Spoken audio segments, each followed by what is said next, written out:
Hi friends, இன்றைக்கி நம்ம sweet medu vada தான் பார்க்க போகிறோம். அதுக்கு முன்னாடி என்னோடய சேனலை சப்ஸ்கிரைப் பண்ணிக்கோங்க. கூடவே பெல் ஐக்கானை கிளிக் பண்ணிக்கோங்க. வாங்க வீடியோக்குள்ளே போகலாம். இது எப்படி செய்யலான்னு பார்க்கலாம் வாங்க.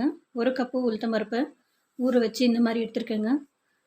உளுத்தம்பருப்பு எடுத்து அதே கப்பில் வெல்லமும் 1 கப்பு எடுத்துக்கலாம். ஃபஸ்ட்டு நம்ம வெல்லத்தை கொதிக்க வச்சுக்கலாம். 1 கப்பு வெல்லம் போட்டு 1 கப்பு தண்ணி போட்டு கொதிக்க வச்சுக்கலாங்க. பாகுபதெல்லாம் எடுக்க வேணாம், கொதிச்சா மட்டும் போதும். இதிலே நம்ம ஏலக்காவை தட்டி போட்டுக்கலாம்.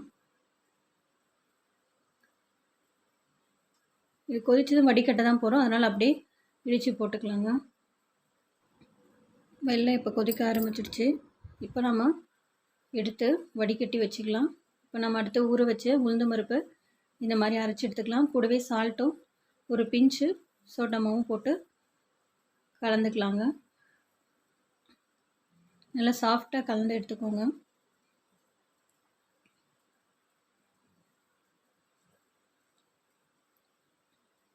இதை நம்ம எண்ணெயில் விட்டு எடுத்துக்கலாம். நீங்கள் குட்டி குட்டியாக பால்ஸ் மாதிரி வேணாலும் விட்டுக்கலாம், மெது வடை வேணாலும் விட்டுக்கலாம். நான் ஓட்டை வடை மாதிரி தான் ஓட்டை போட்டு விட்டுருக்கேங்க. அப்போ வந்து அந்த வெல்லம் பாகெல்லாம் நல்லா வந்து அப்சர்வ் பண்ணும்.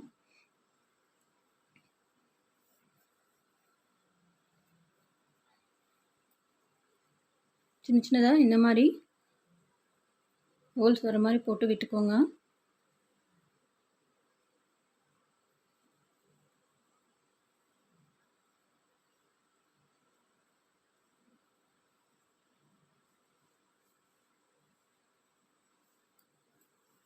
ஒன் சைடு நல்லா வந்து வரட்டும்.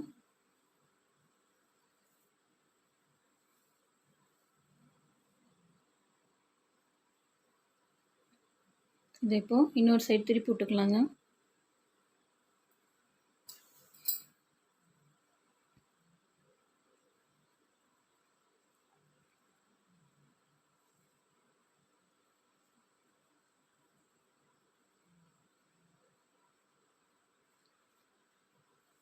இதே மாதிரி திருப்பி திருப்பி விட்டு வேக வச்சு எடுத்துக்கலாம்.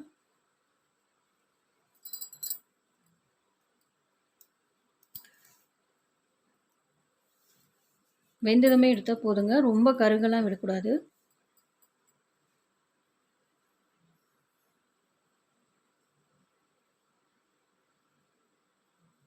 பாருங்க, நம்மளோட மெதுவடை தயாராகிடுச்சு.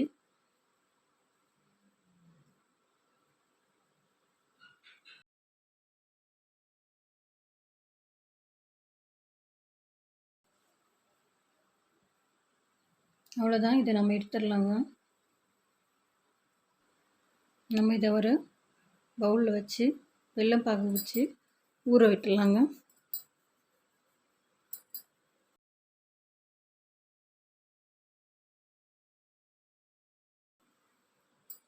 நல்லா சாஃப்டாக நம்மளோட வடை எப்படி வந்திருக்கு பாருங்கள்.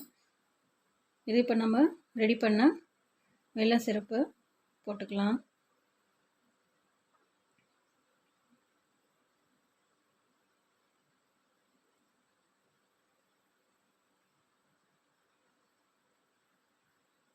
அவ்வளோதான், இது ஒரு 1/2 hour விட்டால் சிரப்பெல்லாம் அதை அப்சர்வ் பண்ணிக்கும். சாப்பிட்றதுக்கு ரொம்ப ஸ்மூத்தாக டேஸ்ட்டாக இருக்குங்க. பாருங்கள், இது நல்லா பாகெல்லாம் இழுத்துட்டு எவ்வளோ சாஃப்டாக வந்திருக்கு. சாப்பிட்றதுக்கு ரொம்ப டேஸ்ட்டாக இருக்குங்க. இது ரொம்ப ஹெல்த்தியும் கூட. மீதி இருக்க வடையும் நம்ம பாகில் போட்டு மூடி வச்சிடலாங்க. பார்த்தீங்களா, இந்த மாதிரி வச்சு மூடிடுங்க. வீட்டில் செஞ்சு பார்த்துட்டு டேஸ்ட் எப்படின்னு சொல்லுங்கள். தேங்க்யூ.